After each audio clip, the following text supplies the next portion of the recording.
Hi, I'm Antonio Mora. Friends often come up to me and ask, what's happened to TV news and where can they find serious news on television? I don't have much of an answer to that anymore, other than that I blame everything that's wrong with TV news on Patty Chayefsky and Peter Finch. Their movie, Network, written by Chayefsky, debuted in 1976. The satirical film is about a network anchorman who goes off the rails after he's told that he's being fired.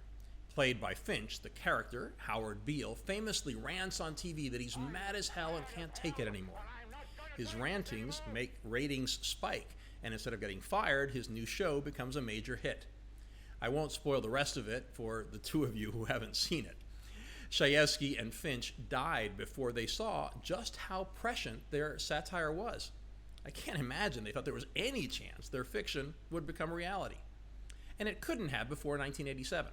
That's when the FCC abandoned its fairness doctrine, a policy that required TV and radio stations to present a balance of viewpoints.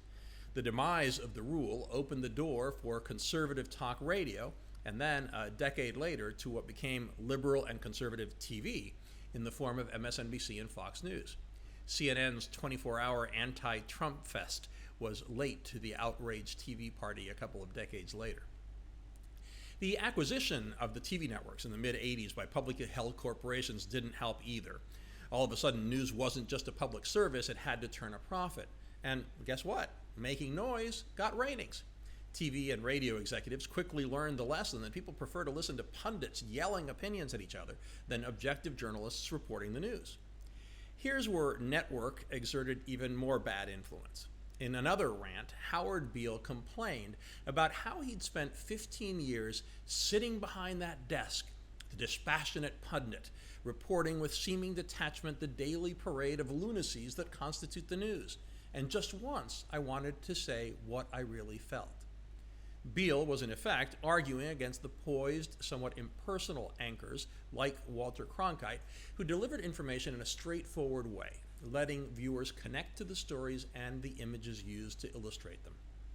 Admittedly, if you look at some old newscasts, you would probably find them and their robotic anchors to be deadly boring.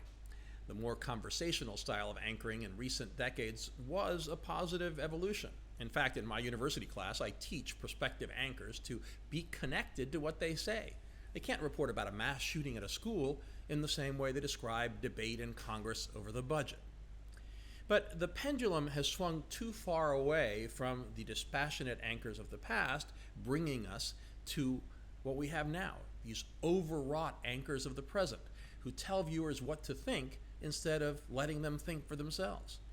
An excellent op-ed piece for The Hill by former CBS executive Joe Ferrullo, titled, "Could I Have Some News with My Emotions, Please?" highlights how today's anchors dramatize and hype the news, so much so that the audience has come to expect journalists to emote. And the journalists don't seem to care that they cloud their reporting with their anger and even tears.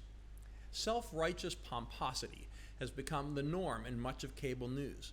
Exaggeration and emotionally charged adjectives that anchors of the past would never have used now pass for straight news, even on the big broadcast networks. Of course, this has all gotten much worse in the Trump era, but it's long overdue for today's ranting anchors and pundits on both sides to ask themselves if they're all that different from the populist demagogues they criticize. In fact, cable news has to bear some of the responsibility for polarization in the U.S. It's common now to see one network angrily report a story as baseless and full of lies while their competitor tells the same story as if it were the gospel truth. Right is right and left is left, and never the twain shall meet. Apologies to Rudyard Kipling. I just watched an hour of CNN where about a dozen anchors and pundits pontificated. Not one was right of center. You'll find the same thing over at MSNBC or on the other side of the spectrum at Fox. The loss of the fairness doctrine gave us more diversity of views in television news. The problem is that those views have made the news disappear. We're not going to put the genie back in the bottle, but could you give me some news with the opinion, please?